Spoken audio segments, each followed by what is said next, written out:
В этом фильме мы расскажем о кругосветном путешествии на автодоме вчетвером. Я, моя жена Ли и двое наших мальчишек. Через Ближний Восток и африканский континент мы доберемся до самой южной точки Африки – Кейптауна, погрузим машину на корабль и отправим ее в загадочный Уругвай. Потом пересечем обе Америки и через Тихий океан вернемся домой. Мы сделаем наш путь образом жизни, пусть и на время. Подписывайтесь на канал и путешествуйте вместе с нами.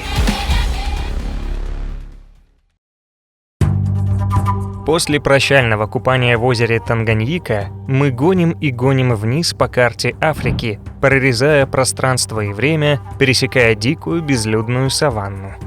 Трасса Great North Road, проложенная с севера на юг через всю огромную страну, напоминает полигон, по которому прошла танковая колонна. Дырки в асфальте глубиной с полмашины. Асфальт вжатый как пластилин колесами грузовиков в мягкую глину. Сливы! Горите в скорлупе. Грунтовки вытрясывают душу. Но даже там, где асфальт все же есть, другая беда, еще более страшная. Узкая дорога, где вряд ли могут разъехаться две машины, не выехав на обочину. И когда навстречу несется фура, лучше заранее затормозить и съехать колесом, иначе мы видели, что может быть. Кузова, счесанные с одного бока, валяются в кювете. Там же лежат и перевернутые фуры, которые пытаются поднять талью, вкопав в землю опоры, стволы деревьев. Зато точно через каждые несколько десятков километров пост оплаты проезда или проверка документов полицейскими. Воистину, великая африканская дорога.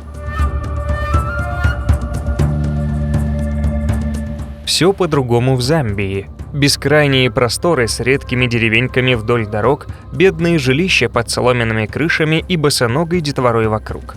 И безлюдные километры саванн. Другие цвета, словно осень разукрасила деревья в свои желто-красные краски, добавив грусти, сплина. На велосипедах теперь возят не яркую мотоки, а черный уголь в мешках. Но женщины по-прежнему одеты красочно. What's the price? How much? 5. Дай 10. You have change? Окей.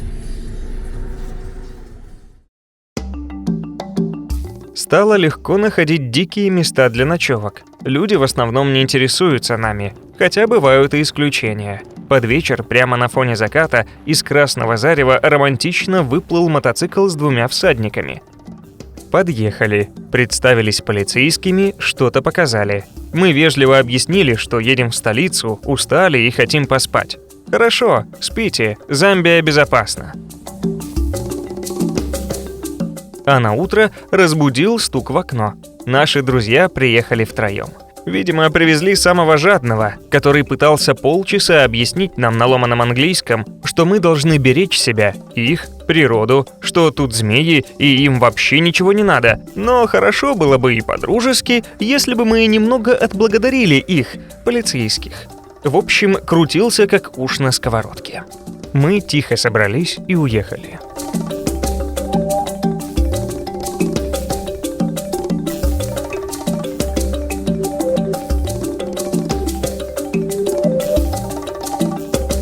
Ну и самое приятное. Стали попадаться в городах супермаркеты. Мелочь, конечно, но после нескольких месяцев однообразной рыночной еды можно пройтись гордо по ровно уложенным полам, набить корзину давно забытыми мясными полуфабрикатами и закатить настоящий пир.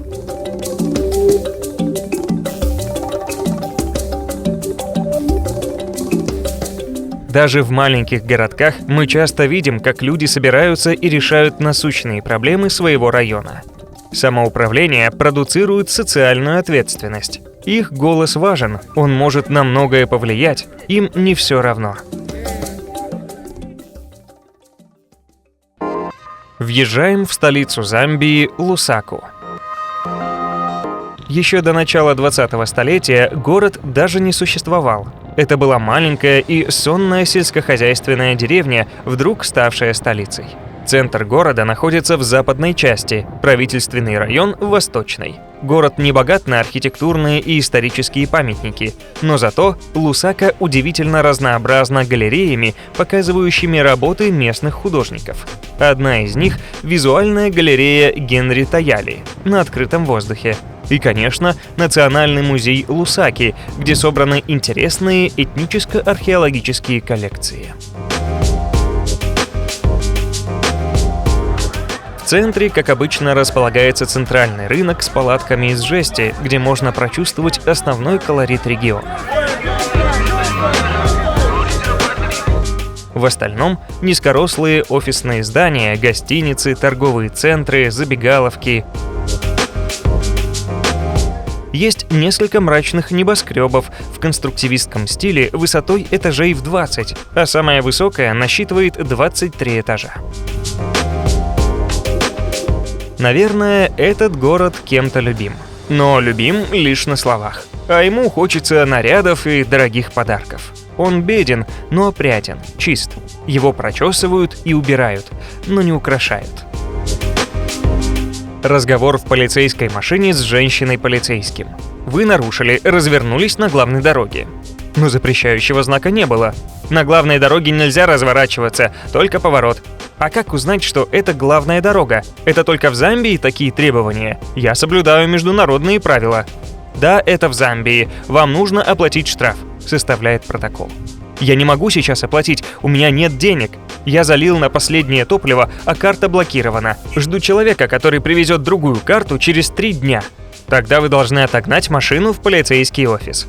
Хорошо, но у меня 2 маленьких детей, мы живем в машине. Можно пожить у вас в офисе? У вас есть игровая площадка? Какая еще игровая площадка? Глаза как 2 блюдца. Езжайте, и отдает документы. Мы так и не нашли, где припарковаться на ночь, и поехали спать к музею. Везде хотят денег, и даже за парковку велосипеда. What's the price to park bike? $1,000. No problem, I'm look after. $1,000. Yes, I'm look after, boss. No. After you coming.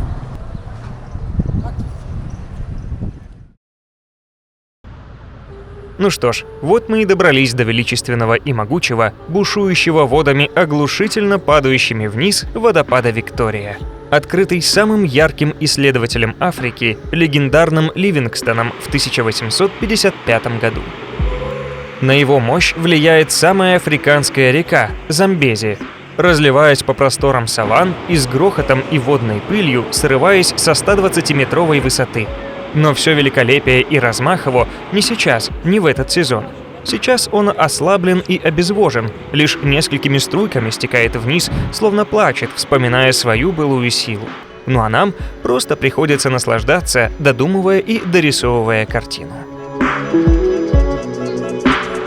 К водопаду можно подобраться по-разному. И вплавь на лодке, свесив голову с обрыва, или полюбоваться со смотровой площадки национального парка, или просто пройтись по пограничному мосту между Замбией и Зимбабве, построенному в начале 20 века колонистами. Так мы и сделали. Оформили временные талончики в миграционном окошке и пошли вперед. Мост уникальный, старый, весь в заклепках, авто- и железнодорожный. Но правило – только одна машина может въезжать на мост в одно время. Можно почувствовать себя миллиардером, прикупив бумажные купюры Зимбабве, испытавшие гиперинфляцию.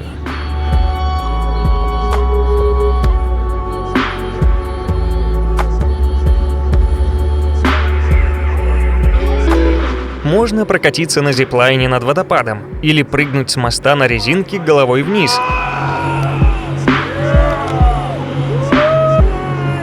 Но дешевле и не так страшно наблюдать за прыгунами, стоя поодаль, с трепетом вспоминая чувство бесконечного свободного падения, чувство остановки сердца.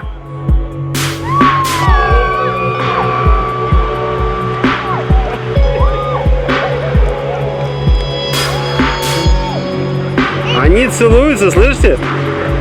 Я вижу.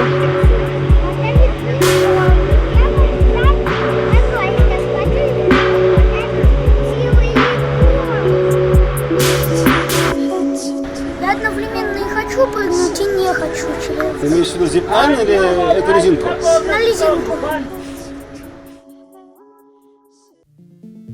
Величайшая река Южной Африки – Замбези. Делящая границы государств, перерезающая каньоны, вбирающая в себя всю влагу муссонных дождей, дарящая урожаи и пищу людям, жизнь миллионам животных и послеполуденную прохладу всем. Как не хочется вылезать из ее быстрых чистых вод. Как приятно отдаться ее течению, распластавшись на поверхности, вытянув затекшие конечности после монотонного дня. Почувствовать ее силу и ласку, ее решительность, закрыть глаза и окунуться в свои мечты.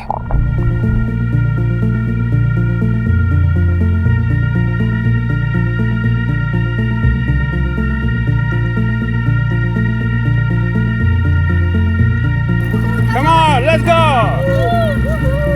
Отправился полетать над Замбези в дикую дичь. Осторожно, чтоб никто не увидел. Саванной, тропами. Объезжая слонов, проколол все колеса об колючки. Еще раз подумал, что не столь важна цель, как путь к ней.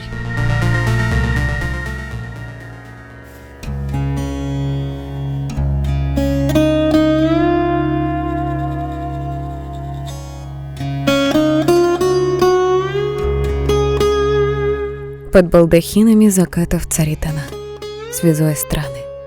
Меняет мантии восходов ее величество река.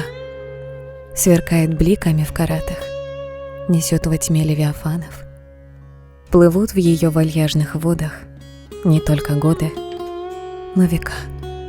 Сквозь дрему слон проводит взглядом лачонку утлую Макора, бесплотный призрак сиротливый, во тьме бегущий от сует. И уплывают с ним утраты. Рассветный час уносит морок.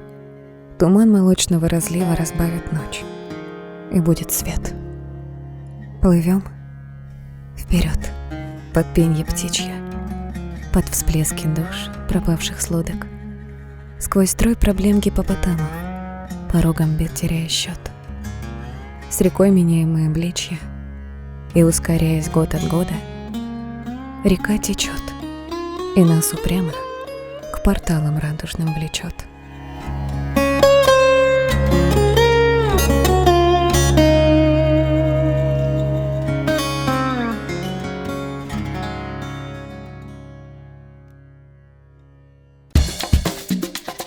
Километровый мост Казунгула, соединяющий два берега Замбези и две границы государств, построен вот-вот, в 2021 году. А до этого все путешественники, как и местные, пользовались паромной переправой.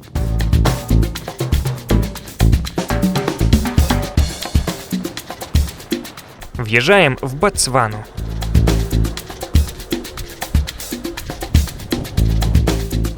Нет, это точно другая Африка. Пустынная, брошенная человеком на произвол самой себе. Или сохраненная. Все как было, так и есть. Никто не вмешался, не разрушил, не построил. Сотни километров без поселений, лишь неопознанная вселенная саванна. И только дорога, проложенная серой лентой, прорезая засушливую пустынную землю, уходит в горизонт. Пейзажи все время меняются. Низкорослые колючие кустарники посреди выжженной солнцем травы переходят в буйную растительность высоких ветвистых деревьев, накрывающих своей тенью раскаленную землю. Высохшие и покинутые термитники вдоль дороги. На первый взгляд мертвая картина, но приглядевшись, видишь, что в тени деревьев вдали кто-то скрывается, а на тебя пристально смотрят чьи-то глаза.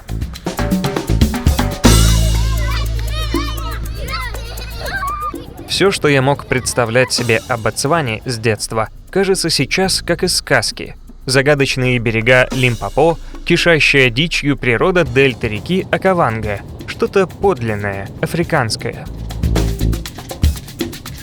Ночуем в саванне, по вечерам высвечивая с крыши фонариком потенциальные опасности, пытаясь уловить в тиши львиный рык или трубение хобота. Страшно, ново, дико. Теперь не ждешь прихода человека, стука в дверь. Ждешь чего-то другого. Можно ли договориться с саванной? Идет ли она на компромисс?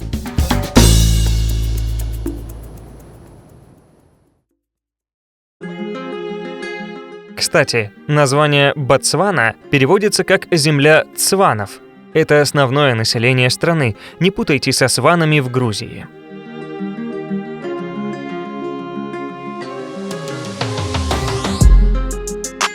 Огромную часть территории занимает пустыня Калахари. В ней песка больше, чем в Сахаре, как это установили, непонятно. Вообще, песок везде, и вся растительность с упорством пробивается через него. Он усложняет сильно поиски ночевок на нашем недоприводе. Здесь ужас с интернетом. Он только в населенных пунктах, а их почти нет, потому что нет людей, а слонам интернет не нужен. Ли вчера сказала, что нужно только 3 вещи для счастья: тень, ветер и интернет.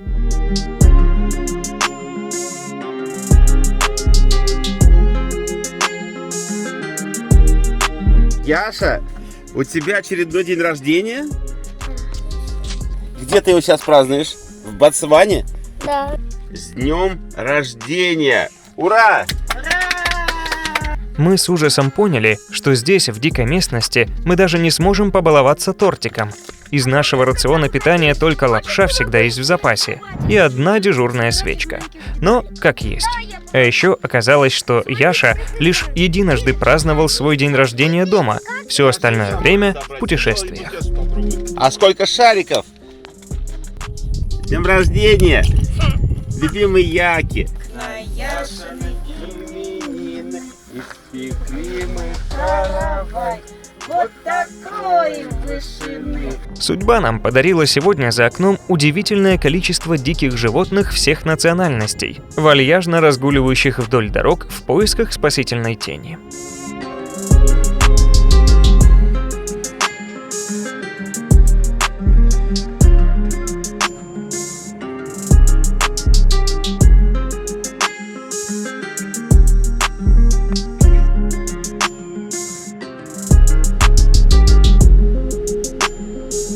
Яшка, это тебе подарок сегодня на день рождения. Слоны.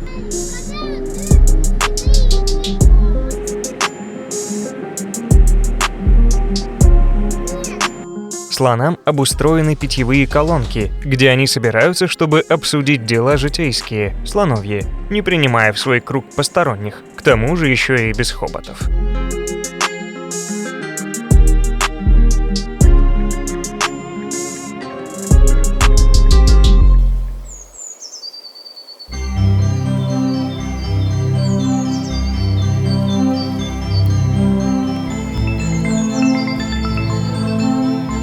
Кажется, что в Ботсване все развивалось особым образом. Не было разных катаклизмов, диктатур, переворотов. Да, страна некогда считалась одной из беднейших стран мира.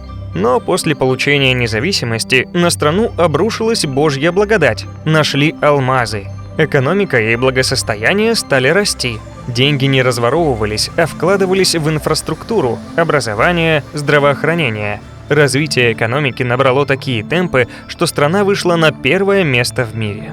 Коррупция здесь практически отсутствует. Ботсване удалось избежать апартеида, ужаса всей Южной Африки второй половины 20 века, смогла значительно снизить заражение ВИЧ. Сейчас страна добывает 1/4 мирового рынка алмазов, а ВВП выше, чем в ЮАР. Кстати, ходят байки, что алмаз можно просто найти на поверхности Земли. Вот мы и ходим, смотрим во все 8 глаз. Все доброжелательно и безопасно. Многие считают, что национальные парки Ботсваны лучшие в Африке и уж точно самые дорогие. Но для нас пока достаточно и просто дороги, с которой мы буквально объедаемся нетронутым растительным и животным миром.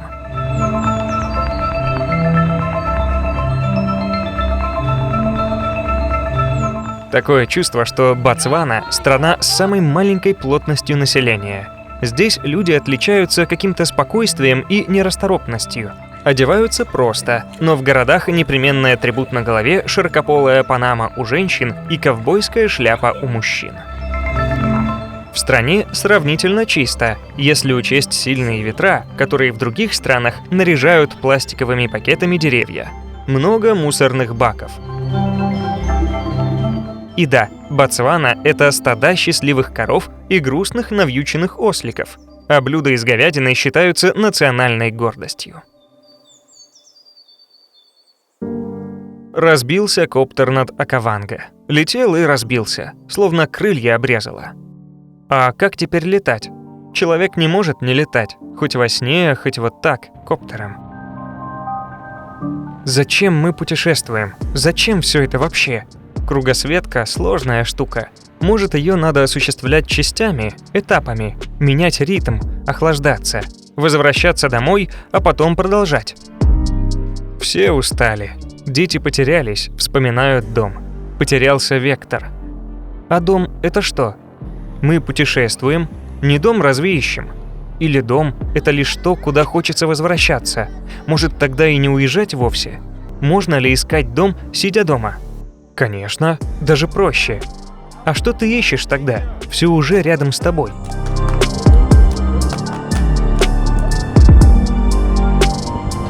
Вот течет речка. На дне в тихих заводях дремлют крокодилы. На другом берегу неистово орут ослики. И что здесь искать? Уже в 30 лет знаешь все. Есть ли или нет его, что хорошо и что плохо, сколько нужно денег для счастья. Хочется ответить на все вопросы, решить эту простую задачку и двигаться уверенно, прямо. Потому что уверенному легко, а прямо быстрее. В уверенном нуждаются, за ним идут другие. И самому себе с такой уверенностью внутри легко. В 50 уже не знаешь ничего.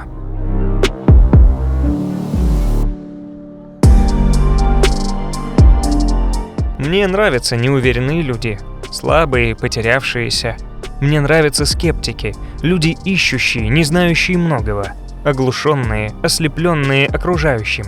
В них сила. Они будут искать, рыть в себе, вокруг, не уйдут в забвение всезнания, своей самоуверенности.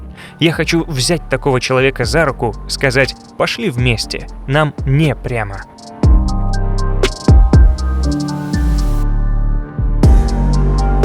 Что в мире творится? Сколько же зла? От кого? От сильных и уверенных в себе? Разве было бы время творить все это, если бы человек искал? Вот бы им талику сомнения, рыскали бы в себе, копали, не было бы времени на это зло. Сколько вопросов. А когда ответы?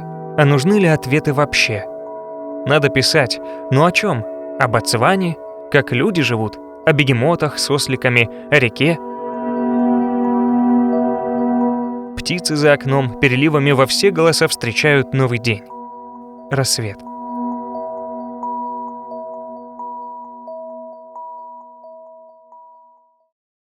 В следующей серии. Самый большой метеорит на Земле. Национальный парк Этоша в составе множества животных и во главе непризнанного царя зверей. Самые известные племена Африки. Въезжаем в удивительную Анголу. Как же здесь складывается жизнь людей? И спускаемся с серпантина Сера-до-Леба. Путешествуйте с нами, подписывайтесь на наш канал и ставьте лайки.